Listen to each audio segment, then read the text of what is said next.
નમસ્કાર, હું તો બોલીશમાં હું રોનક પટેલ આપનું સ્વાગત કરું છું. આજે સારા સમાચાર આવ્યા ટોક્યોથી. ટોક્યો ઓલિમ્પિક્સમાં ભારતને પહેલો ગોલ્ડ મેડલ મળ્યો. ભાલાફેંકની અંદર નીરજ ચોપડાએ ભારતને ગોલ્ડ મેડલ અપાયો અને કુલ મેડલની સંખ્યા 7 ઉપર પહોંચી. સ્વાભાવિક રીતે દેશભરમાં ખુશાલીનો માહોલ છે અને કેમ ન હોય, ગોલ્ડ મળતો હોય તો કેમ ન હોય.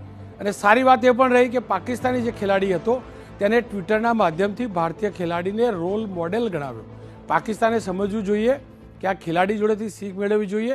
પાકિસ્તાનનું રોલ મોડેલ ભારત હોવું જોઈએ અને કદાચ પાકિસ્તાન આ શીખી જશે તો એ કમસે કમ એના પ્રધાનમંત્રીનું ઘર વેચવાનો વારો નહીં આવે. ખેર, વાત હવે ગુજરાતની કરીએ, દેશની કરીએ. વાત એમ છે કે આપણા રાજ્યના મુખ્યમંત્રીનું કહેવું એમ છે, ગઈકાલે કહ્યું કે મોંઘવારી નથી આવી, તમામ ચીજ વસ્તુઓના ભાવ એઝ ઇટ ઇઝ છે, એટલે કે સ્થાયી છે. પણ મને લાગ્યું કે ઘેર ઘેર સાચી સ્થિતિ શું છે એ સરકાર સુધી વાત પહોંચાડવી જોઈએ. અને એટલે જ હું એકલો નહીં, આખું ગુજરાત કહે છે મોંઘવારી તો છે જ સરકાર.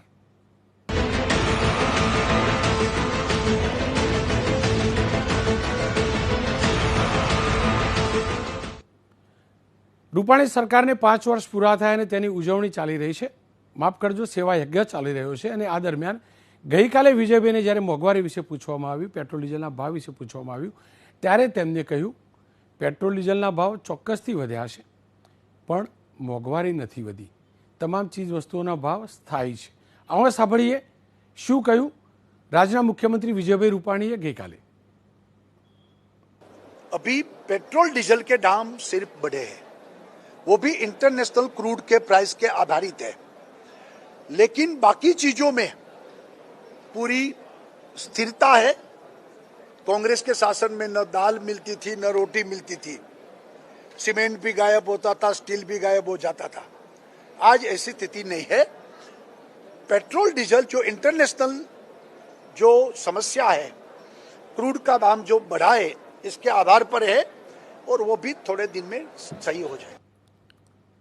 ખેર વિજયભાઈ, આપણા મોટાભાગના ગુજરાતી યુવકોએ તો કોંગ્રેસનું શાસન જોયું નથી, કારણ કે 25 વર્ષથી ભારતીય જનતા પક્ષનું શાસન છે. એટલે ત્યારે દાલ ચાવલ મળતા હતા કે એ તો ખબર નહીં હોય, મને ચોક્કસથી ખબર છે, પણ આ લોકોને ખબર નહીં હોય, નવા જનરેશનને ખબર નથી. પણ એ ચોક્કસથી નવું જનરેશન પણ જાણે છે કે મોંઘવારી કેટલી છે. હું તો કેમ કે સ્ટુડિયોમાં રહું છું ને શ્રીમતીજી બજેટ મેનેજ કરતા હોય છે ઘરનું, એટલે ઝાઝા દાલ ચાવલના ભાવ નથી જાણતો. એટલે જ લાગ્યું કે એબીપી અસ્મિતાના સંવાદદાતાઓએ ગુજરાતભરની જનતાનું દિલ જાણવું જોઈએ, તેમનું દર્દ જાણવું જોઈએ. અમદાવાદના એક વ્યાપારિક પરિવાર સાથે વાત કરી એબીપી અસ્મિતા સંવાદદાતાએ અને તેમનું દર્દ જાણ્યું. આ પરિવાર બજેટ કેવી રીતે ચલાવી રહ્યું છે, વિઝાના વ્યવસાય સાથે જોડાયેલું છે, ટ્રાવેલ્સના વ્યવસાય સાથે જોડાયેલું છે. આવા સાંભળીએ આ પરિવારનું દર્દ. આ પરિવાર શું કહે છે, દાલ ચાવલ એમને મળે છે કે નહીં અત્યારે, આવો સાંભળી લઈએ. હવે મોંઘવારી માટે તો એવું કહી શકાય કે વિકાસ ખરેખર મોંઘવારીનો થયો છે.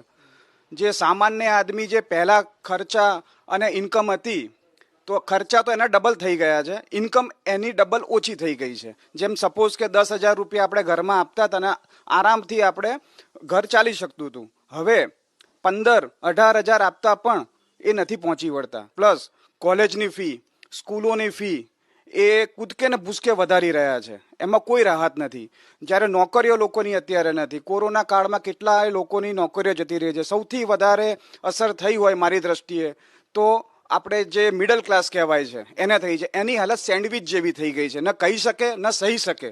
મારો વ્યવસાય છે વિઝા કન્સલ્ટન્સીનો, જે સૌથી પહેલા અસર એને જ થઈ છે, હજુ પણ એને અસર થઈ છે. સૌથી પહેલા વ્યવસાય એ બંધ થયો જે હજુ સુધી પણ એ વ્યવસ્થિત ચાલી નથી શક્યો. એટલો બધો ભાવ વધી ગયો છે. તેલનો ડબ્બો 1500નો જે ગઈ સાલ મળતો હતો એ અત્યારે 2400-2500 ને આશરે એનો ભાવ થઈ ગયો છે. તો અમારે કઈ રીતે ઘર ચલાવવું અને ઘરમાં ક્યાં કરકસર કરવી, ક્યાં કાપ મૂકવો, કારણ કે સૌથી ખરાબ પરિસ્થિતિ મિડલ ક્લાસની એટલા માટે થઈ છે કે અમારે તો લાફો મારીને ગાલ લાલ રાખવા જેવી પરિસ્થિતિ થઈ છે. ખેર, નીતિનભાઈ જે અમદાવાદ શહેરમાં રહે છે, આપણા નાણામંત્રી, તે શહેરના લોકોને તો મોંઘવારી નડી રહી છે. પણ શું મુખ્યમંત્રીનું જે શહેર છે, મુખ્યમંત્રી શ્રી કહી રહ્યા છે કે તમામ ચીજોના ભાવ સ્થાયી છે, પણ મને લાગ્યું કે રાજકોટમાં બી ચેક કરાવવું જોઈએ. અને રાજકોટમાં નાના મોટા ઉદ્યોગકારો પણ છે. એટલે જ નટબોલ્ટના વ્યવસાય સાથે જોડાયેલા એક ઉદ્યોગકાર પરિવાર સાથે પરાક્રમસિંહ જાડેજાએ કહ્યું, આવા જાણીએ આ પરિવારને ભાવ સ્થાયી લાગે છે, આ પરિવારને મોંઘવારી નડે છે કે નહીં. આવકમાં જાજો ઘટાડો થયો છે. પહેલાં અમે કમાતા હતા, અત્યારે માણસો અમે છૂટા કરી દીધા છે. પહેલાં 5 લાખ રૂપિયા વાર્ષિક આવક હતી, અત્યારે ઘટીને 2,30,000 રૂપિયા થઈ ચૂકી છે. એટલે ઓછામાં ઓછી આવક 60 થી 65% ઘટાડો થઈ રહ્યો છે. દવાખાને જાય તો 200 રૂપિયામાં જાતા, અત્યારે 1500-2000 હોય તો પાછા આવી, તો એ કેમ ઘર હલાવા કયો તો. રાજકોટમાં ઘર ચલાવવું મોંઘું પડી રહ્યું છે, તો વડોદરાની અંદર પણ નાના નાના દુકાનદારોનું જીવન મુશ્કેલ થઈ ગયું છે.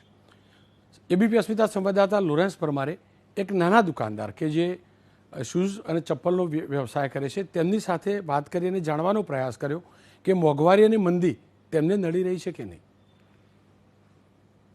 કોઈ જાતના ધંધામાં પ્રગતિ છે નહીં ને મોંઘવારી વધતી જાય છે, આવક ઓછી થઈ ગઈ છે ને જે કંઈ લોનોના હપ્તા ને એ બધું ચૂકવવામાં બહુ તકલીફ પડે છે. ઘરનો વ્યવહાર સાચવવામાં તકલીફ છે. પહેલાં ગ્રાહકો આવતા હતા, 4-5 હજારનો ધંધો થતો તો આજે માંડ 2 જોડી વેચાય છે, 2-3 જોડી. કોઈક દિવસ તો બિલકુલ ધંધો જ નથી, કોઈ પૂછવાય નથી આવતું. જો હવે આ તો ભાઈ પહેલાં જેવું છે, ટકાશેર ભાજીને ટકાશેર ખાજા એવી જ હાલત થઈ ગઈ છે. કોઈ પણ વસ્તુ 100 રૂપિયા કિલોથી ઓછી છે જ નહીં. ખેર, જામનગર બાંધણીનું શહેર, બાંધણી બહુ વેચાય, કદાચ મને એવું હતું કે ત્યાંનું અર્થતંત્ર ધબકતું થયું હશે. ત્યાંના મધ્યમ અને ગરીબ પરિવારોની હાલત જાણી એબીપી અસ્મિતા સંવાદદાતાએ. હવે આજે પ્રાઇવેટ કંપનીમાં હું જોબ કરું છું, મારે મંથલી 20% પગારનો કપાત થઈને આવે છે. તો હવે આ તો વર્ષોની મહેનત જે સેવિંગ્સ કરેલી છે, અત્યારે એ સેવિંગ્સ ઉપર ઘર ચાલી રહ્યું છે. ધંધા પણ ન હોવાથી બહુ જ કઠિન સમય છે અમારા માટે. જે આ તબક્કે ખરેખર આ દુઃખદાયક છે વેપારીઓ માટે અને અમારા માટે. ખેર, જે નાનો વેપારી છે અથવા તો રોજનું કમાઈને રોજ પેટીયું ભરે છે તેની શું સ્થિતિ હોય. વડોદરામાં એક માતાજી કે જેઓ લોન્ડ્રીના વ્યવસાય સાથે તેમનું પરિવાર જોડાયેલું છે, તેમનું દર્દ લોરેન્સ પરમારે જાણ્યું. અત્યારે તો બહુ જ ફેર કે મોંઘવારી વધે છે ને કામ ધંધા આવતા નથી, કશું ચાલતું નથી. ખાવું શાનું, કેવી રીતે ને જીવવું કેવી રીતે આટલા ખર્ચા ઉપર નથી થતું. આવી જાય તો આવી જાય 500, નથી આવતું તો કશું જ નથી. આજે સવારથી બેઠી જ છું. આપણે લાંબા સમયથી જોઈએ છીએ તેલનો ખેલ, એટલે કે ક્રૂડના ભાવ કેવી રીતે વધ્યા, સરકારની અને તેલ કંપનીઓની આવક કેવી રીતે વધી, ક્રૂડના ભાવથી શું ફરક પડ્યો, એટલે કે પેટ્રોલ ડીઝલના ભાવ કેવી રીતે વધે છે, લાંબા સમયથી આપણે સાંભળીએ છીએ. સારી વાત એ છે કે સેન્ચુરીની બાજુમાં જઈને ત્યાં કાંટો અટકી ગયો છે, એટલે 97-98થી આગળ છેલ્લા 10-15 દિવસથી નથી વધ્યા. પણ બીજું તેલ, પેલું તો સ્કૂટર કે ગાડી ખાતું હશે, પણ બીજું તેલ જે આપણા પેટમાં જાય છે, આપણે ખાઈએ છીએ, એ તમામ ખાદ્ય તેલના ભાવ જબરજસ્ત વધ્યા છે.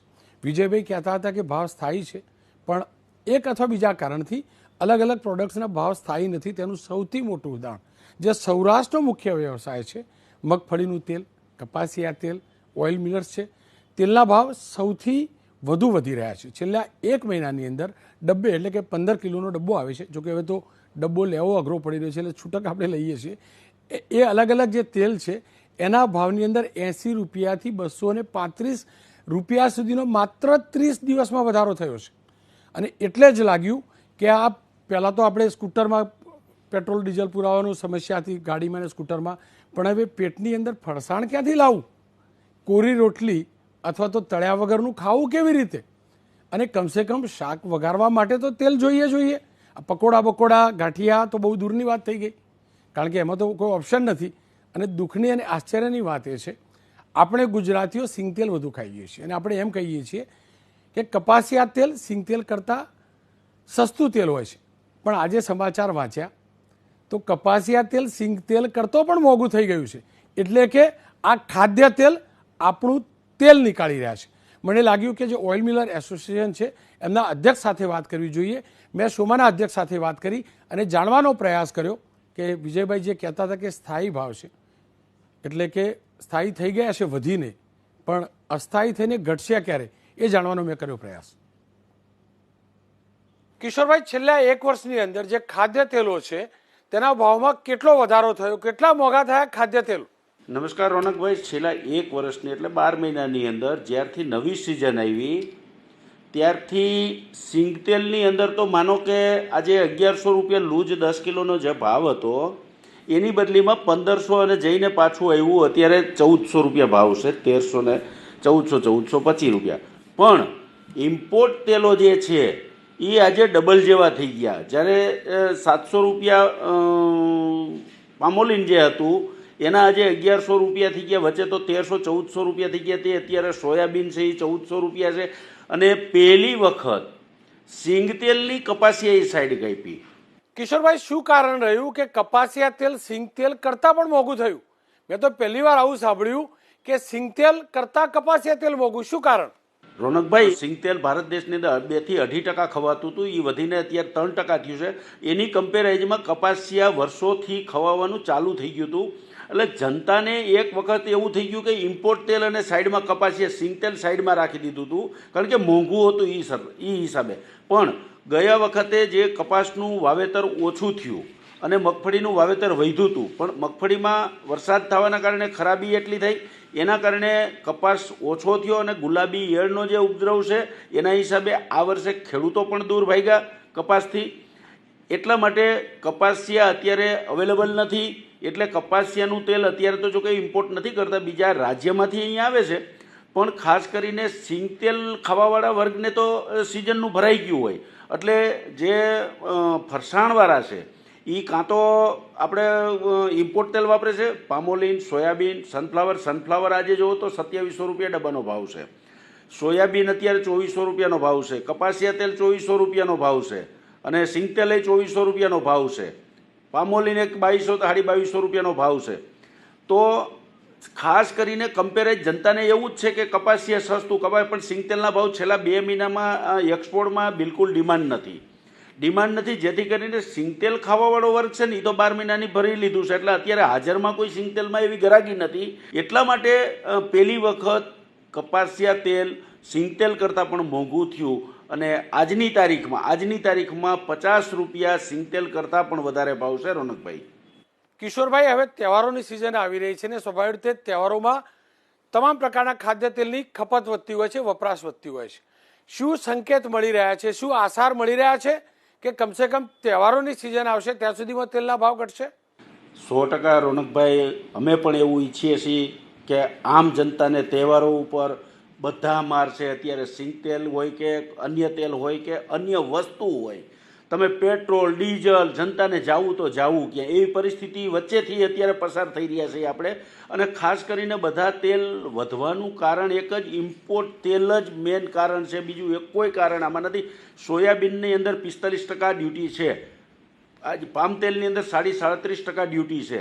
એ જો સરકાર થોડીક એમની અંદર કરે અને નીચી લાવે તો કદાચ એવું માનવું છે કે બજાર નીચે આવે. પણ જ્યારે વચ્ચે ગયા મહિનાની અંદર 10% ડ્યુટી પામની અંદર ઘટાડી તો 2-4 કલાકની અંદર જ એ લોકોએ મલેશિયાવાળાએ ભાવ વધારી દીધા ત્યાં. એટલે આપણે કોઈ ગ્રાહકને કે સરકારને કે કોઈને ફાયદો ન મળ્યો. અહીંયા આપણે ડ્યુટી ઘટાડી એટલે ઓલા વધારી દે છે. એનું એક રીઝન એવું છે કે એ લોકોને ખબર પડી ગઈ છે કે ક્યાંય તેલ નથી અત્યારે, અને ફરજિયાત છે. પામોલીન તો એક જ કન્ટ્રીમાંથી આવે છે, એટલે એ લોકોને પણ ખબર પડી ગઈ છે કે પ્રોડક્ટ ઉત્પાદન ઓછું છે અને આ લેવાના જ છે. એટલે આપણે એનો વિકલ્પ સરકાર પણ વિચારે છે, પણ વિકલ્પ સફળ નથી થતો. એનું કારણ જ આ છે કે આપણે ઘટાડીએ તો એ લોકો વધારી દે. રોનકભાઈ, ખેર, તેલના ભાવ વધી ગયા, કદાચ સારી નહીં હશે કે આપણે ડાયટ ફૂડ ખાતા થઈ જઈએ, ઓછું તળેલું એવું ખાતા થઈ જઈએ. અને કદાચ એટલે જ તારક મહેતાના ઉલ્ટા ચશ્મામાં તારકને એની અંજલિ એમ કહેતી હતી કે ડાયટ ફૂડ ખાઓ, તળેલું નહીં ખાઓ. કદાચ પહેલેથી આઈડિયા આવી ગયો છે કે તેલના ભાવ શું થશે. પણ આ સ્થિતિની વચ્ચે ઘરનું જ ખાવું નહીં, બહાર ખાવું પણ ઘણું મોંઘું છે. કદાચ ઘેરથી એવું વિચારે કે ધર્મપત્ની એમ કે બધું મોંઘું થઈ ગયું, ચોરી છુપીથી બહાર ખાવા જઈએ રેસ્ટોરન્ટમાં, ત્યાં પણ મોંઘું થઈ ગયું છે. મારી સાથે જોડાયા છે હિરેન રાજગુરુ. હિરેન, ડાઇનિંગ હોલ ગુજરાતી થાળી દુનિયાભરના લોકો ખાવા આવે છે. ગુજરાતી થાળી બનાવનાર અથવા તો એ સર્વ કરનાર રેસ્ટોરન્ટ માલિકોનું શું કહેવું છે? શું સ્થિતિ છે? થાળી કેટલી મોંઘી પડી રહી છે? બિલકુલ રોનક, આપણે જે વાત કરી એ પ્રમાણે, અને એમાં પણ આજે શનિવારનો દિવસ છે. શનિ અને રવિ એ રેસ્ટોરન્ટ માટે એવો દિવસ હોય છે કે જગ્યા નથી હોતી. છતાં અહીંયા આપણે દ્રશ્યો બતાવવાનો પ્રયાસ કરીશ. આ અમદાવાદનો બહુ એક ખ્યાતનામ ડાઇનિંગ હોલ છે, ઇસ્કોન ડાઇનિંગ હોલ, ત્યાં થાળીઓ સજાવેલી પડી છે અને ખાલી છે. બીજી તરફ પણ આપણે દ્રશ્ય બતાવવાનો પ્રયાસ કરીશું. કેટલાક ગ્રાહકો અહીંયા છે, પરંતુ મોટા ભાગના જે ટેબલ છે એ ટેબલ ઉપર ખાલી થાળીઓ સજાવેલી પડી છે. આ વસ્તુ સ્પષ્ટ કરે છે કે મોંઘવારી છે અને મોંઘવારીની અસર પણ દેખાઈ રહી છે, કારણ કે શનિ રવિની અંદર તો વેઇટિંગ હોય છે, એના બદલે ખાલી પડેલી છે. અહીંયા જે ગ્રાહક છે એમની સાથે વાત કરવાનો પ્રયાસ કરીશું. મોંઘવારી આપને કેટલી નડે? કેટલા દિવસ પછી તમે આ બહાર જમવા આવ્યા? અમે પહેલા મહિનામાં 3-4 વાર બહાર આવતા હતા. આ લગભગ 3-4 મહિનામાં એક જ વખત આ પહેલી વાર બહાર આવ્યા છીએ જમવા. એનું શું કારણ? બહારનું જમવાનું ઓછું કરી દીધું છે કે મોંઘવારીના લીધે? અત્યારે હાલ મોંઘવારી બહુ વધતી જાય છે અને એના લીધે અમે અત્યારે હાલ જમવાનું હોટલોમાં ને ઓછું કરી દીધેલું છે. તો રોનક, ગ્રાહક જણાવી રહ્યા છે કે પહેલા મહિનામાં 2 થી 3 વાર તેઓ અહીંયા આવતા હતા અને હવે 3 મહિને પહેલી વાર તે બહાર જમવા આવ્યા છે. હવે આ રેસ્ટોરન્ટના માલિક છે નૈનેશ પટેલ, તેમની સાથે વાત કરીશું. નૈલેશભાઈ, 2 વર્ષ પહેલાની થાળી, આજની થાળી તમે જે બનાવી રહ્યા છો, કેટલી મોંઘી થઈ છે અને શા કારણે મોંઘી થઈ છે? 2 વર્ષ પહેલા અને આજની તારીખને કમ્પેર કરીએ તો થાળીના દરેક રો મટીરિયલ ખૂબ મોંઘા થઈ ગયા છે. એટલે થાળી બનાવવામાં તો આઈટમો સેમની સેમ આપવી જ પડે છે. કસ્ટમરને જે અમારે પીરસવાનું છે એ તો આપવું જ પડે છે, પણ અમારી પરચેસ દરેક રો મટીરિયલ મોંઘી થઈ ગઈ. જેમ કે વાત કરો તો કઠોળ, તો ઓલમોસ્ટ દરેક કઠોળ અત્યારે 90 થી 100 રૂપિયા કિલો હોલસેલ રેટ થઈ ગયા છે, જે 3 વર્ષ કે 2 વર્ષ પહેલા 50 થી 60 રૂપિયા હતા.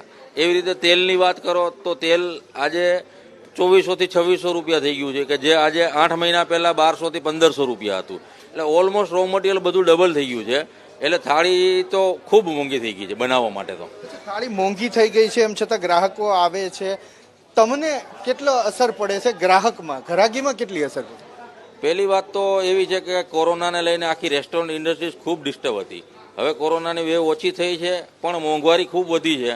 એટલે કસ્ટમરો હવે આવતા પહેલાં જેટલા નથી, ઓછા થઈ ગયા છે. એની પેરેલલ વાત કરું તો હવે અમારો સમય એવો આવી ગયો છે કે અમારે થાળીના રેટ વધારવા પડે એમ છે. પણ માર્કેટમાં કોમ્પિટિશન એટલી છે, મોંઘવારીને લઈને લોકો આવતા ઓછા થઈ ગયા છે. એટલે હવે થાળીના રેટ વધારવા તો મુશ્કેલ છે અને રો મટીરિયલના રેટ સસ્તા થવાનું નામ લેતા નથી. એટલે અમારા માટે ખૂબ કફરો સમય છે અત્યારે મોંઘવારીને લઈને. દિનેશભાઈ, આ રેસ્ટોરન્ટ છે તમારી, એસી રેસ્ટોરન્ટ છે, એટલું લાઇટિંગ છે, તો એમાં પણ અસર થઈ હશે ને ક્યાંક?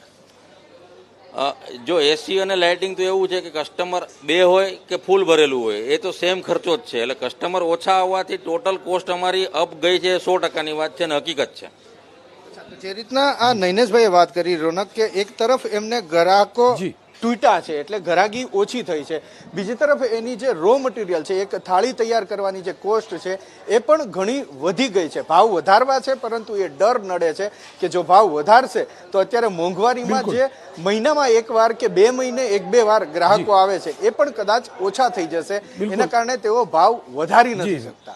ખેર, વિજયભાઈ સુધી કદાચ આ વાત પહોંચશે કે ખરેખર મોંઘવારી ક્યાં ક્યાં કેટલી વધી છે. અને વાત પેટ્રોલ ડીઝલની કરીએ તો સ્વાભાવિક રીતે ટ્રાન્સપોર્ટેશનના વ્યવસાય ઉપર તેની વિપરીત અસર આવી છે. અને જ્યારે ટ્રાન્સપોર્ટેશનના ભાવ વધતા હોય છે એટલે અન્ય પ્રોડક્ટના ભાવ વધતા જ હોય છે. ભલે વિજયભાઈ કહેતા હોય કે ભાવ સ્થાયી છે, પણ સીધું દેશી ગણિત એ પણ છે કે જ્યારે પણ પેટ્રોલ ડીઝલના ભાવ વધે એટલે ટ્રાન્સપોર્ટેશન કોસ્ટ વધે, ટ્રાન્સપોર્ટેશન કોસ્ટ વધે એટલે કોઈ પણ પ્રોડક્ટના ભાવ વધે.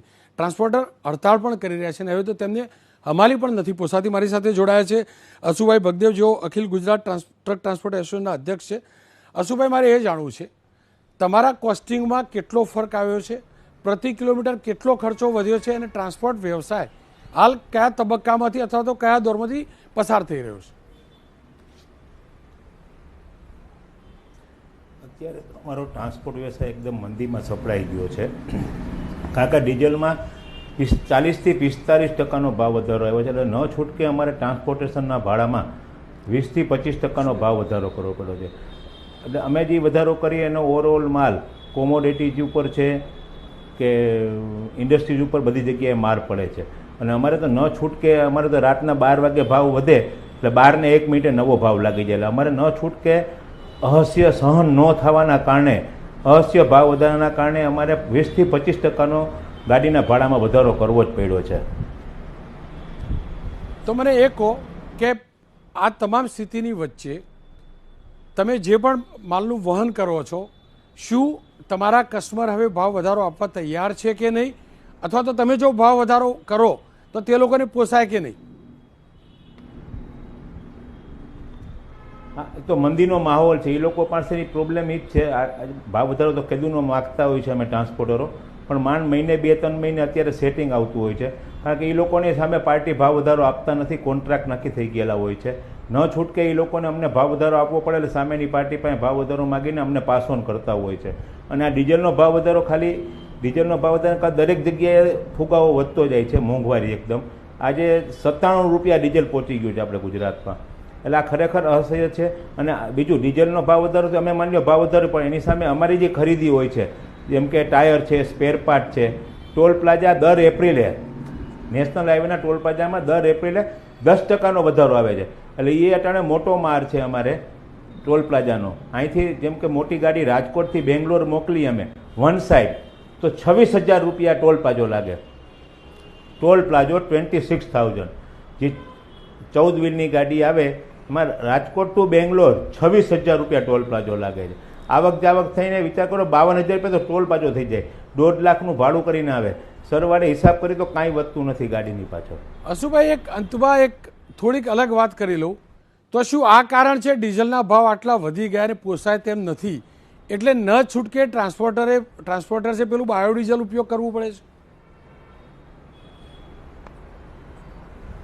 બાયોડીઝલ આટલાથી ઉપયોગ કરતું હતું એટલે ખટારાવાળા વાહન માલિકો પોતે ચલાવી શકતા હતા કે બાયોડીઝલ અને ડીઝલની વચ્ચે 25 થી 27 રૂપિયાનો ભાવ ફેર હતો, એટલે ગાડીવાળો સહન કરી શકતો. બાયોડીઝલ બંધ થઈ ગયો એટલે કોઈ પણ હિસાબે ટ્રક માલિકને પોતાનું વાહન ચલાવવું પોસાય એમ નથી. કેટલાય તો પોતાના વાહનો નિયમિત કરી દીધા છે અને કેટલાય તો વેચવા માટે બજારમાં મૂકી દીધા છે. ફાઇનાન્સ કંપનીવાળાને પૂછો, કોઈ અત્યારે નવા વાહન લેવા તૈયાર નથી. જી ખેર, ટ્રાન્સપોર્ટર શું ટ્રક્સ, કેમ કે મેં એવું જોયું કે ટ્રાવેલ્સ વ્યવસાયવાળા ઘણા જે છે તે વ્યવસાય બદલી રહ્યા છે, શું એ પ્રકારની સ્થિતિ છે કે સ્થિતિ કંટ્રોલની અંદર છે? હા, ટ્રાન્સપોર્ટર અત્યારે ટ્રકમાં કે ટ્રાન્સપોર્ટના ધંધામાં બુકિંગ નથી મળતું, ગાડીઓ ભરાતી નથી, એટલે ઘણા વિચાર એવો કરી રહ્યા છે કે ટ્રાન્સપોર્ટની જગ્યાએ બીજા કોઈ બિઝનેસમાં જવું હિતાવહ માની રહ્યા છે. કારણ કે જેટલું ઇન્વેસ્ટમેન્ટ ટ્રાન્સપોર્ટના ધંધામાં હોય છે એ પ્રમાણે વળતર ન મળે તો એને પોતાને ખરેખર ફેરવવું જ પડે. જે હાવ નાના માણસો છે એ લોકોએ પોતાના અમુક ગામના તો બુકિંગ બંધ કરી દીધા છે કે જ્યાંનો માલ ન મળતો હોય, પોસાતું નથી અને ગાડી મોકલવી. ખેર, આ સ્થિતિ છે ટ્રાન્સપોર્ટરની, આ સ્થિતિ છે ગૃહિણીઓની, આ સ્થિતિ છે નોકરિયાતોની, આ સ્થિતિ છે વેપારીની, આ સ્થિતિ છે નાના ઉદ્યોગકારોની. છતાં પણ મારા રાજ્યના મુખ્યમંત્રી કહી રહ્યા છે કે તમામ ચીજ વસ્તુઓના ભાવ સ્થાયી છે. ખેર, મોંઘવારી તો છે જ. સરકાર આ મુદ્દો એટલા માટે કે જનતા હેરાન થઈ રહી છે અને સરકાર એમ કહી રહી છે કે પેટ્રોલ ડીઝલ સિવાય બાકીની ચીજ વસ્તુઓના ભાવ સ્થાયી છે, સ્ટેબલ છે. મને એ ખબર નથી પડતી કેમ સ્ટેબલ છે. તમામ વર્ગો સાથે આપણે વાત કરી અને સ્વાભાવિક રીતે મોંઘવારીની સૌથી વધુ જો અસર પડતી હોય તો ટ્રેડર્સ પર પડે છે, કારણ કે તેમનું ટર્નઓવર ઘટતું હોય છે, ખરીદદારી ઘટતી હોય છે. ટ્રેડર્સનો વ્યવસાય જે છે તે તકલીફમાં મુકાતો હોય છે. મારી સાથે જયેન્દ્રભાઈ તંદા જોડાયા છે, ટ્રેડર્સ એસોસિએશનના અધ્યક્ષ પણ છે. જયેન્દ્રભાઈ, વિજયભાઈનું કહેવું એમ છે કે પેટ્રોલ ડીઝલ સિવાય બાકીની ચીજ વસ્તુઓના ભાવ સ્ટેબલ છે અને જો સ્ટેબલ હશે તો જલસા હશે, તમારા વ્યવસાયમાં પણ સારું હશે, ટ્રેડર્સ ખુશાલ હશે. કે હું ચર્ચા ખોટી તો નથી કરી રહ્યો ને? ખરેખર છે શું સ્થિતિ?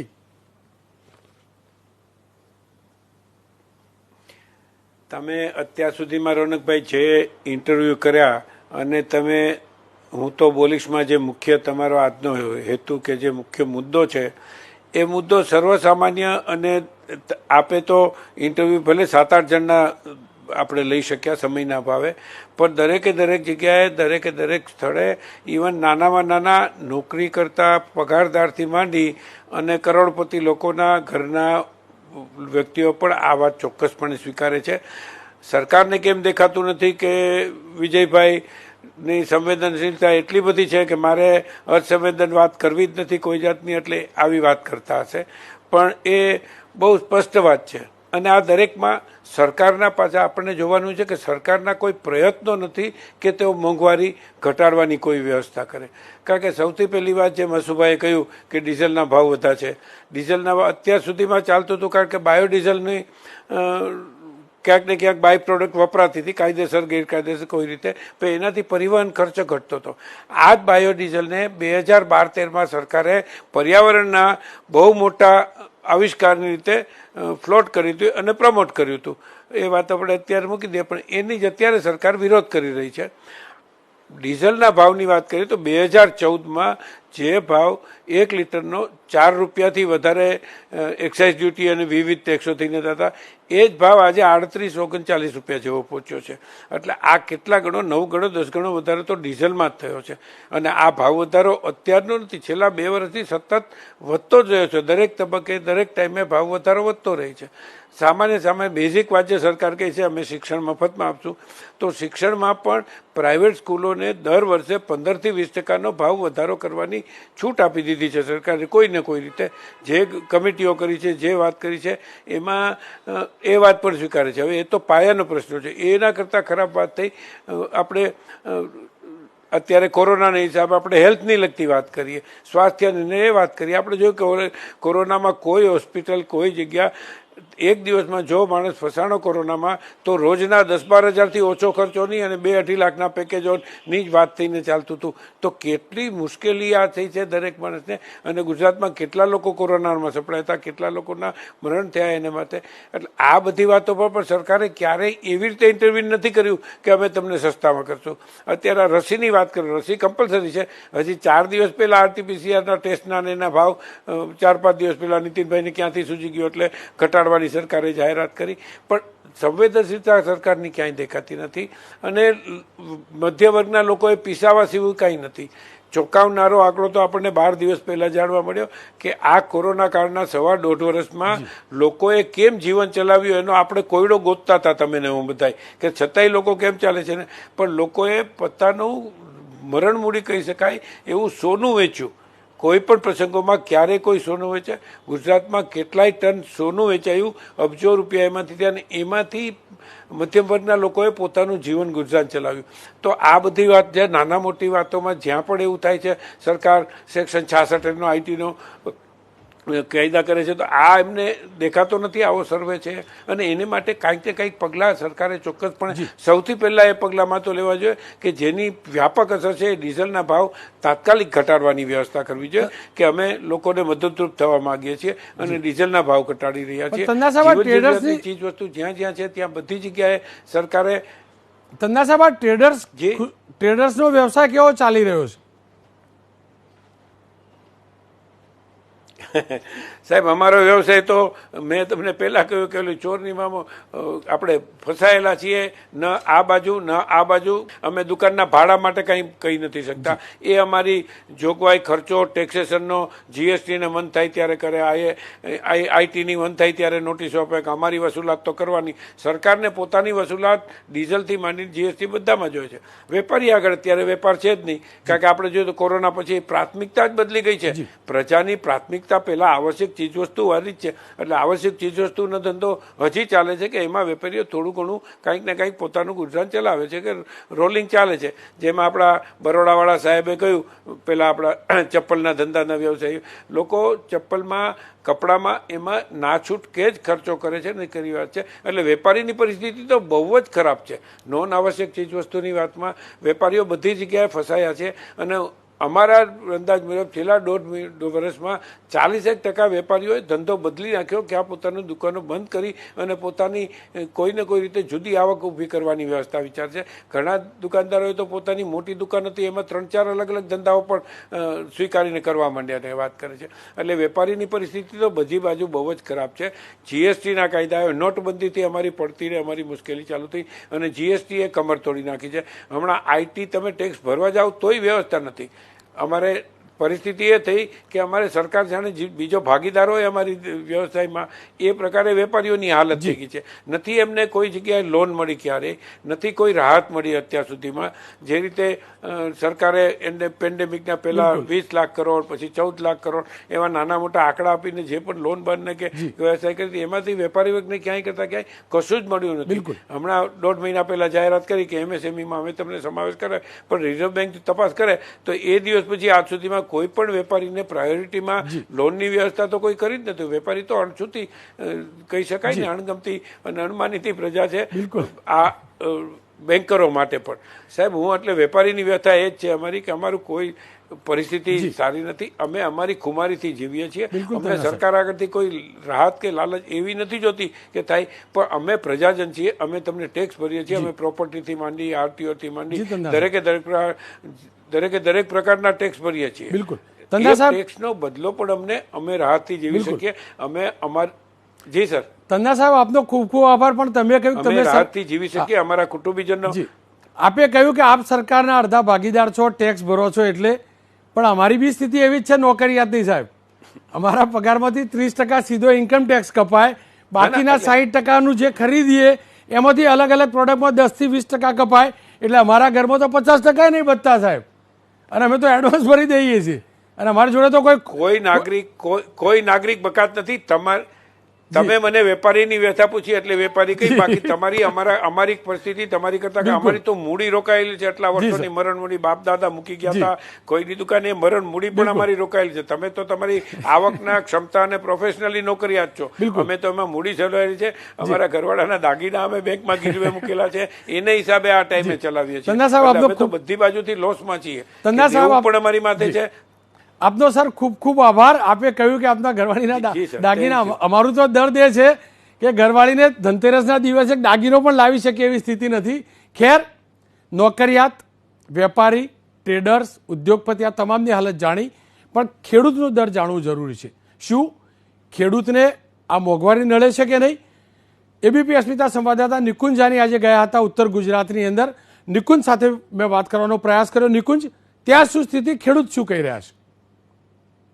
જી, મોંઘવારીની માર દરેક વર્ગને, દરેક સમુદાયને, દરેક ક્ષેત્રની અંદર પડી રહી છે. તેમાંથી કોઈ પણ ક્ષેત્ર બાકાત નથી અને ખેડૂત સમુદાય પણ મોંઘવારીની માર સહન કરી રહ્યો છે. હાલ અમે સાબરકાંઠાના કાંકડોલ ગામ જે છે હિંમતનગર પાસે આવેલું તે ગામની અંદર છીએ અને આ ગામના ખેડૂતો જે છે તે આપણી સાથે છે. સીધા તેમની સાથે જ વાત કરીશું.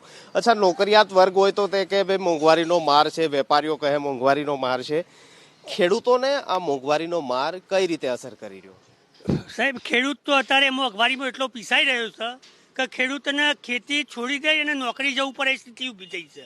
પહેલા 1 કલાકના 600 રૂપિયા ટ્રેક્ટરવાળો ખેડવા આવતો હતો, ડીઝલના ભાવ આસમાને પહોંચી ગયા. અત્યારે 900 રૂપિયા કલાકનો ભાવ થઈ ગયો છે. ખેતી પોસાય એવી સ્થિતિ નથી, સરકારનો કોઈ અંકુશ જ નથી અને ખેડૂત પાયમાલ થઈ રહ્યો છે. સરકાર એક બાજુ વાતો કરે છે કે ખેડૂતની 2022માં આવક બમણી કર્યું. મોંઘવારી સરકારના કર્મચારીઓનું સરકાર મોંઘવારી ભથ્થું આપી દેશે દરેક કર્મચારીઓને, અને સરકારને લૂંટ આમ પ્રજાને લૂંટ છે, પણ ખેડૂતને કને લૂંટ? ખેડૂત તો ખેતી કરીને પાયમાલ થઈ ગયો સાહેબ. ખેડૂતને તો બહુ મોંઘવારી નડે છે. અચ્છા, એમને કહ્યું કે ભાઈ નોકરિયાત વર્ગને તો મોંઘવારી ભથ્થું, પણ ખેડૂતોને કયા પ્રકારનું ભથ્થું? ખેડૂત જે ભાથું લઈને ખેતર સુધી પહોંચતો હતો તે ભાથાની આઈટમ પણ 2-3 ઓછી થઈ ગઈ હશે. એ પ્રકારની મોંઘવારીની સ્થિતિ. શું પરિસ્થિતિ?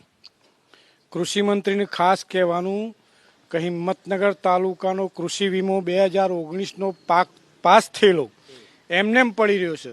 આવામાં જો એ આપે તો બહુ જ ખેડૂતોને મોટી રાહત થઈ જશે. કારણ કે એક બાજુ વરસાદ ખેંચાય છે, ખાતરના ભાવ, દવાના ભાવ આસમાને છે, આસમાને ભૂંડ અને રોજ બહુ વિતારે છે. ખેડૂતોને આખી રાતના રાત જાગવું પડે છે અને ખેડૂતોને પોષણક્ષમ ભાવ છેલ્લી ઘડીએ મળતા નથી. તો ખેડૂત જાય કયો? મોંઘવારી વિશે કોને હાથે વાત કરે? ખેડૂત જાય તો ક્યાં જાય? તમારું શું નામ, કેટલા વીઘા તમારે જમીન અને મોંઘવારીની અસર શું પડી તમને? મારું નામ કિરીટ કુમાર કાંતિભાઈ પટેલ, કાંકરોલ ગામનો વતની છું. હું ખેડૂત છું, નાનો ખેડૂત છું. મોંઘવારી વિશે મારે જો સરકારને કહેવું હોય તો ઘણી બધી વાતો છે મોંઘવારી વિશે તો, પણ ટૂંક સમયમાં પતાવવા માટે હું કંઈક બોલીશ. ખેડૂત એબીપી અસ્મિતા દ્વારા જે મારી વાત તો પહોંચવાની છે એ મારા કૃષિ મંત્રી સાહેબને, અહીંયાના અધિકારીઓને પણ જણાવવાનું કે ખેડૂતનું વાત તમે સાંભળો. અધિકારીઓ ડાયરેક્ટ આવીને વાત સાંભળતા નથી, કોઈને જવાબ આપતા નથી કે આમાં શું તકલીફ છે, ખેડૂતને ઓરિજિનલ શું તકલીફ છે. ખેડૂત માલ લઈને જાય છે ત્યાં વેચવા માટે, તો ત્યાં એનું શું થાય છે ત્યાં અધિકારી કોઈ હાજર રહેતા નથી. જાણે કે હું મારો માલ વેચવા જઉં તો ત્યાં મારા માલની કોઈ કદર થતી નથી, ખેડૂતની કોઈ જ કદર થતી નથી. ત્યાં માલ જોવા આવે છે તો આમ કહીને ઉલાડીને નીકળી જાય છે, ભાઈ આ તો પાત્રો છે ને આ તો આવો છે. એ બધું અત્યારે હાલ દરેક માર્કેટ યાર્ડમાં ચાલી રહ્યું છે. શું નામ તમારું અને મોંઘવારીની અસર વ્યક્તિગત રીતે શું પડી? મારું નામ પટેલ શૈલેષ કુમાર વિઠ્ઠલભાઈ. મોંઘવારીની દ્રષ્ટિએ જોઈએ તો અત્યારે જે સરકાર જે ટેકાના ભાવે જે MSP જાહેર કરે છે, પણ ખરેખર MSP નામ પૂરતી જ MSP છે. જો MSPની જો ખરીદી ખરેખર થતી હોય, દાખલા તરીકે ચણા, મગફળી, ઘઉં, અત્યારે ઘઉંની રહીશ બધા ઘઉંના ઘણા બધા કરાયા, પણ એ સરકારે એક નિયમ મૂકી દેશે ભાઈ હેક્ટરે કે એકરે 60 મણ. પણ સરકારના અધિકારીઓ એટલું ખબર છે, એટલી તો ખબર હોવી જોઈએ કે એકરે 60 મણ નહીં પણ એકરે 100 મણ ઉત્પાદન આવે છે, તો બાકીના 40 મણ કયો રસ્તામાં નાખી દે. એ જ રીતે અચ્છા, તમારે કેટલા વીઘા ખેતર અને પેલા વાવણી, રોપણી, મજૂરી, દવા બધું થઈને કેટલે થઈ જતું અને અત્યારે કેટલે થાય છે? જો આ બધું જો અમે ગણવા જઈએ ખેતીમાં સાહેબ, જો પેલો તો ખેડૂત એક બોરીઓ અભણ માણસ છે, એ ખેતીનો ખર્ચો ગણતો જ નથી. જો ગણવા બેસે ને તો એ આવક જાવક ઉગતું નુકસાન જ જાય છે. જાવક વધી? હા, જાવક વધી જ જાય છે. આવક તો છત દઈને ખેડૂતી. ખેર ખેડૂત તો ભણેલો ઓછું હશે પણ ગણેલો વધુ હોય છે. અમારા બધાની સ્થિતિ તો એ છે કે પૂરું ગણેલા બી નથી, એટલે આ ગણિત પણ સમજણ નથી પડતી કે આ મોંઘવારી, આ બચત કેમ નથી થતી. અને મને એટલે જ લાગ્યું કે મોંઘવારી વિશે અર્થશાસ્ત્રી સાથે વાત કરવી જોઈએ. મેં કાર્તિકેયભાઈ સાથે વાત કરી. કાર્તિકભાઈ નમસ્કાર, આપનું સ્વાગત છે. વિરામ પહેલા હું ચર્ચા કરી રહ્યો હતો, આપ શું માનો છો, ખરેખર મોંઘવારી વધી છે ખરી અને કેટલા દરથી વધી રહી છે? ખરેખર એટલે મોંઘવારી જો આ ના હોય તો કોને મોંઘવારી કહેવાય? અત્યારે તો અમે કહીએ છીએ કે રડી લો વરસાદમાં એટલે લોકો તમારા આંસુ ન જુએ, પણ તકલીફ એ છે કે વરસાદ જ નથી પડતો, તો આંસુ લોકો જોઈ જ ગયા છે. મોંઘવારી છે જ, અને હવે એ બધા જ ક્ષેત્રોમાં વ્યાપી છે. કારણ કે આપણે રોજ આ ચર્ચા જોઈ રહ્યા છીએ. આપણે વચ્ચે પણ એક વાત કરી હતી કે ડીઝલ, પેટ્રોલ, ક્રૂડ ઓઇલના ભાવ જ એ વસ્તુ છે કે જે ખેતરમાંથી ઘાસ કે અનાજ કે ઘઉં કે ચોખા 6,000 રૂપિયાની ટ્રક ભરીને શહેરમાં વેચવા પહોંચે, અને એ માલનો ભાવ પણ 6,000 રૂપિયા હોય તો એ શહેરમાં પહોંચે ત્યારે 12,000 થાય. પણ જો એ ટ્રકનું ભાડું જ 12,000 થાય ને એમાં 6,000ના ઘઉં હોય તો એ શહેરમાં પહોંચતા 18,000ના થાય, પણ એમાં ખેડૂતને કશું ન મળ્યું હોય. એટલે ભારતની સમગ્ર રીતે આર્થિક પરિસ્થિતિ અત્યારે ચિંતાજનક છે, અને બે છેડા ઉપર ચિંતા છે. એક છેડા ઉપર રોજગારી આમ દેખાય છે, તમે જો આંકડા ગણો કે આટલા બધા ખાનગી સ્કૂલોમાં શિક્ષકો છે, આટલી બધી ખાનગી કોલેજોમાં અધ્યાપકો છે, આટલી બધી ખાનગી બેન્કો ખુલી ગઈ, આટલી બધી વીમા કંપનીઓ ખુલી ગઈ, લોકોને નંબરની રીતે કદાચ જોબ મળી ગઈ, પણ રાષ્ટ્રીય સર્વે કહે છે કે આપણે જે કમાતો વર્ગ છે સર્વિસ સેક્ટરમાં એની મંથલી પગાર 12,000થી 15,000 છે. ક્યાંક થોડોક વધારે હોય તો બહુ જ ઓછા ટકામાં 25,000 છે. હવે સાદું વિચારો કે 25,000માં એક માણસ પોતાના 2 બાળકોને ભણાવે, સ્કૂલના ખર્ચા કાઢે, કપડાં લત્તા કે મેડિકલના ખર્ચા કાઢે, તો એની પાસે બચે શું? એટલે એની બધી જ આવક જે છે એ એની પાયાની જરૂરિયાતો પાછળ ખર્ચાઈ જાય છે. અને એમાંય જો 10થી 12% ભાવ વધારો આવે તો આ કોરોનાએ તો પડ્યા ઉપર પાટું મારી છે. આર્થિક પરિસ્થિતિ આપણી એવી છે જેને તમે કોરોના સાથે તુલના કરી શકો. કોરોના રોગ છે એ બધાને ખબર છે, પણ એનો ઉકેલ શું છે એ હજુ જડ્યો નથી. આપણે એની સામે ખાલી રોગ પ્રતિકારક શક્તિની રસી આપી રહી છે દુનિયા. એમ ઇકોનોમીમાં પ્રોબ્લેમ છે ભારતમાં એ બધાને ખબર છે, પણ એનો ઉકેલ શું છે? લાંબા ગાળાના પગલાઓ લેવા પડે. રોજગારી વધે પણ એ પગાર સાથે નહીં વધે. લોકોને સસ્ટેનેબલ જોબ મળવી જોઈએ કે એમાંથી એ પોતાના બાળકને ભણાવી શકે, 2 ટાઈમ થઈ શકે. અને જો આ નહીં થાય તો અત્યાર કરતાં પણ આવનારા સમયમાં કોરોના તો જતો રહેશે, પણ બધી જ આવક જો પાયાની જરૂરિયાતોમાં વપરાઈ જશે તો પછી ગાડીઓની ખરીદી ઘટશે, પછી મકાનોની ખરીદી ઘટશે, પછી મોલ, મલ્ટીપ્લેક્સ અને હોટલોમાં જે લોકો જઈને ખર્ચા કરે છે એ ઘટશે. સરકાર અત્યારે કેટલાક સલાહકારો એને એવું કહી રહ્યા છે કે તમે અત્યારે બીજું કશું નથી તો પેટ્રોલ ઉપર વધારે ટેક્સ લઈ અને આવક મેળવો. પણ જો બધી જ આવક પેટ્રોલમાં જતી રહેશે તો લોકો ટીવી નહીં ખરીદે, કાર નહીં ખરીદે, એટલે ત્યાં તમને જે ટેક્સની ઇન્કમ થાય છે એ ટેક્સની ઇન્કમ પણ જશે અને એ બધી જ વસ્તુઓનું માર્કેટ નીચું જશે. એટલે ત્યાં ડિમાન્ડ ઓછી થશે, ત્યાં રોજગારીમાં ઘટાડો થશે. પ્રજાની બધી જ આવક જો ટોલ ટેક્સમાં, સર્વિસ ટેક્સમાં, જીએસટીમાં કે પેટ્રોલ ડીઝલના ભાવમાં જતી રહે, મારા પગારની 30થી 40% રકમ જો આ બધા ટેક્સમાં જ જતી રહેતી હોય તો સરકારની આવક, પ્રજાની આવક સરકાર પાસે જાય ને પાછી સરકારે એના 20,000 કરોડના પેકેજોને એમ કરીને આપ્યા કરે, તો એમાં મૂળ ઇકોનોમી છે એને કશો ફાયદો નહીં થાય. આપણે ફંડામેન્ટલ્સ કે ખેતીમાં મૂળ પ્રોબ્લેમ શું છે? ખેડૂતને ઉત્પાદન તો બહુ જ કરે છે, તો આવક નથી મળતી. જ્યારે ભાવ ખૂબ ઊંચા જાય છે ત્યારે એની પાસે ઉત્પાદન નથી. તો આ જે છે ઇન્ફ્રાસ્ટ્રક્ચરલ રિફોર્મ્સથી, પોલિસીગત ફેરફારોથી આ મુદ્દાઓને દૂર કરી શકાય. લોકોને પગાર મળે એની ઉપર પણ સરકારે નજર રાખવી પડે, અને તો એ પગાર બજારમાં જઈને વપરાશે અને માંગમાં વધારો થશે. કાર્તિકભાઈ, આપ અમારી સાથે જોડાયા બદલ આપનો ખૂબ ખૂબ આભાર. Thank you. ખેર, આ સ્થિતિ છે. તમામ વર્ગો સાથે મેં વાત કરી. તમામ લોકો કહી રહ્યા છે કે મોંઘવારી છે. તમામ લોકો મોંઘવારીથી પરેશાન છે. તમામ લોકો ફાઇનાન્શિયલ ક્રાઇસિસ ફેસ કરી રહ્યા છે. તમામ લોકોની આવક ઘટી છે. કોરોના કાળ હતો, એમાં કોઈ બેમત નહીં. પણ આ સ્થિતિ કેમ? કારણ કે આપણને તો આશા હતી અચ્છે દિનની. કેમ ના આવે અચ્છે દિન? ક્યારે આવશે અચ્છે દિન? આ તમામ મુદ્દે વાત કરવી જરૂરી છે ભારતીય જનતા પક્ષ પાસે. કારણ કે રાજ્ય સરકાર પણ ભારતીય જનતા પક્ષની છે અને કેન્દ્ર સરકાર પણ ભારતીય જનતા પક્ષની છે. અને વિજયભાઈએ તો કહ્યું જ હતું કે કોંગ્રેસના શાસનમાં દાલ ચાવલ પણ નહોતા, કદાચ નહીં હોય, પણ અત્યારે હવે અમને ફરીથી ક્યારે દાલ ચાવલ મળશે એ વિશે વાત કરી. મોંઘવારી સૌથી વધુ જો કોઈને નડતી હોય, તમામ લોકોને નડે છે, પણ સૌથી વધુ જો હેરાન થતો હોય તો એ નોકરિયાત વર્ગ છે. કારણ કે તેના જે વેરા છે, ટેક્સ છે, ઇન્કમ ટેક્સ છે, એ તો એટલા જતા જ હોય છે. સરકાર કદાચ નહીં જાણતી હોય, પણ નોકરિયાતનું દર્દ છે અને કદાચ અધિકારીઓએ તો જાણવું જ જોઈએ, કારણ કે તેઓ પણ નોકરિયાત છે. મારી સાથે પ્રેરકભાઈ જોડાયા છે ભારતીય જનતા પક્ષથી. પ્રેરકભાઈ, વિજયભાઈએ કાલે એમ કહ્યું કે ડીઝલ પેટ્રોલના ભાવ વધ્યા થોડા ઘણા અને કંટ્રોલમાં પણ આવશે, પણ બાકીનું બધું સ્થાયી છે. આ સ્થાયી કેવું સમજણ નહીં પડી? જી, રોનકભાઈ, આપે જે શરૂઆત કરી કે નોકરિયાતને આ નડતી હોય છે મોંઘવારી સર્વને નડે છે, આ એક સત્ય હકીકત છે. અને અત્યારે કેટલીક ચીજવસ્તુઓના ભાવ વધ્યા છે એ બી હકીકત છે. એમાં મુખ્યત્વે જે વસ્તુઓ આપણે ઇમ્પોર્ટ કરીએ છીએ, જેમ કે આપણે ક્રૂડનું આપણા દેશમાં 82% ઇમ્પોર્ટ થાય છે, તો ક્રૂડનો જે બેરલનો ભાવ છે $16 બેરલથી વધીને 70 ઉપર થયો છે, એટલે સ્વાભાવિક રીતે પેટ્રોલના ભાવ વધ્યા છે.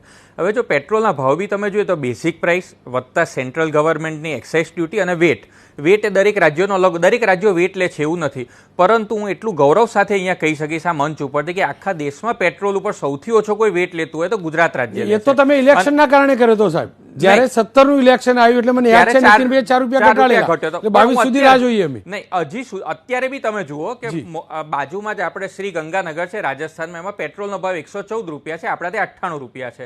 એટલે ગુજરાતની અંદર, હવે હું તમને કારણ સમજાવું. તમને મહારાષ્ટ્ર છે તો મહારાષ્ટ્રની અંદર વેટ તો એ લોકો લે છે જ, એની ઉપર એ લોકો સરચાર્જ લે છે, વત્તા એ લોકો હાઈવે લીકર બેન સેસ બી લે છે અને ડિઝાસ્ટર મેનેજમેન્ટ સેસ બી લે છે. એવી જ રીતે તમે નોકરિયાત વર્ગની વાત કરી તો નોકરિયાત વર્ગને જો સૌથી ઓછા કરવેરાના, સીધા કરવેરાના દર હોય આઝાદી પછીના, તો એ અત્યારે છે. તમે 2014માં ભારતીય જનતા પાર્ટીની કેન્દ્રમાં સરકાર બની પછી આવકવેરાની મુક્તિ મર્યાદા 2 લાખથી વધારીને 2.5 લાખ સૌથી પહેલા કરી આપી.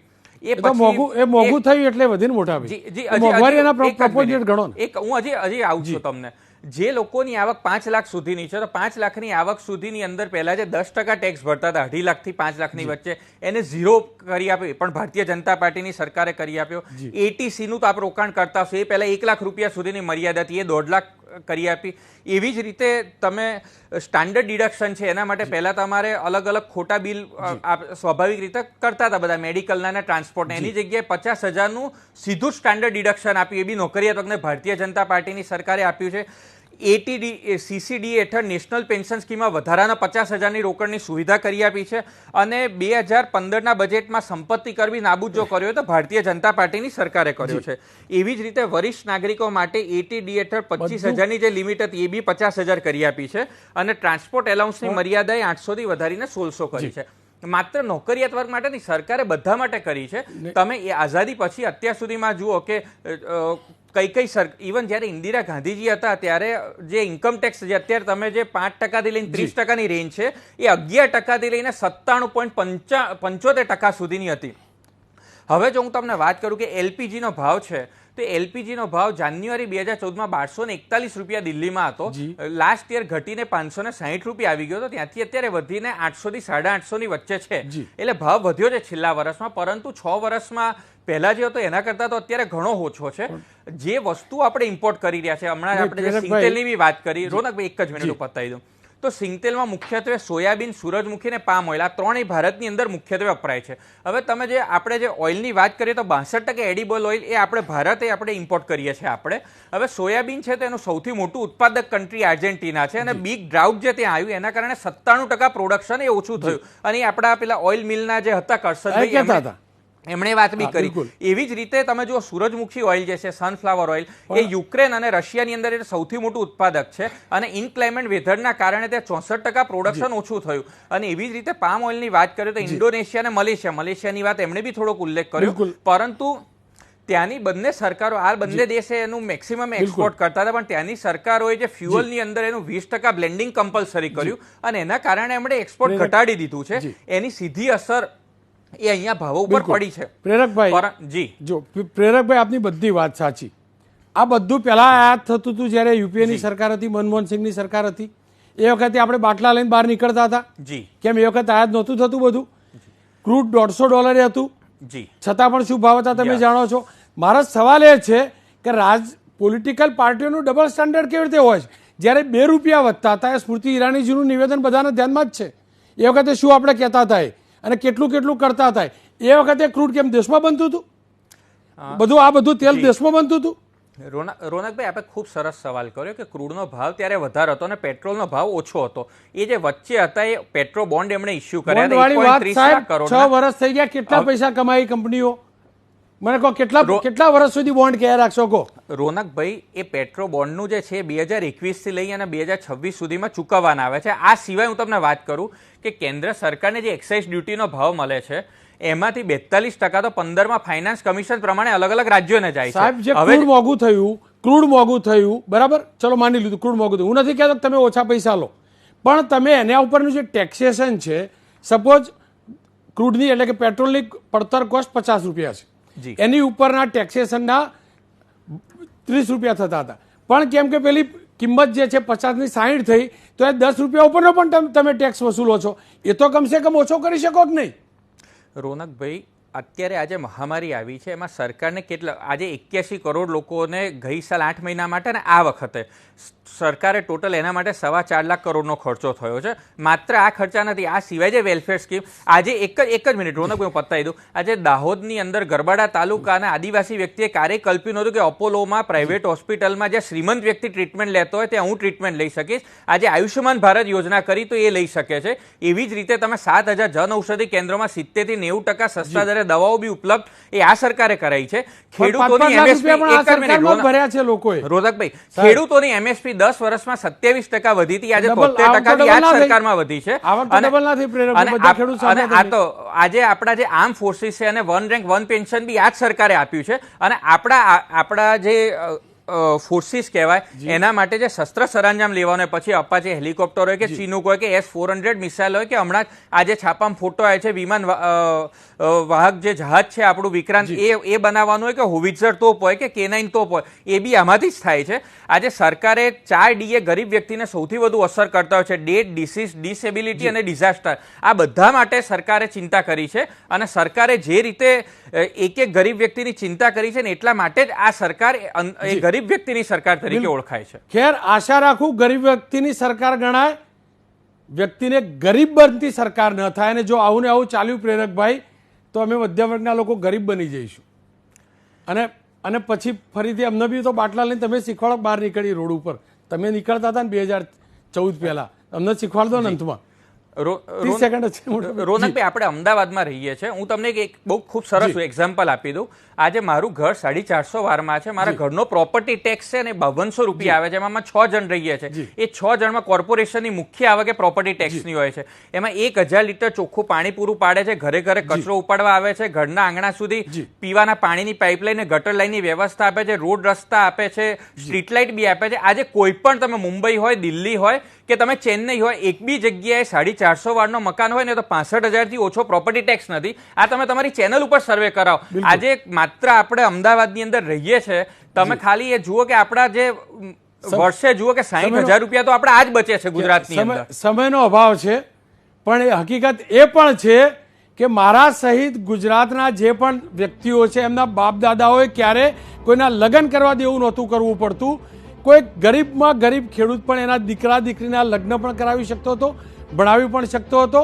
આજે દેવું કરવું પડે છે. ગાંધીનગર સરખેજથી લઈ ગાંધીનગર નવા 10 ફ્લાયઓવર ચોક્કસથી બન્યા છે, પણ એ ફ્લાયઓવર ઉપર હું ત્યારે નીકળી શકીશ કે ખિસ્સામાં પૈસા હશે પેટ્રોલ ભરાવાના.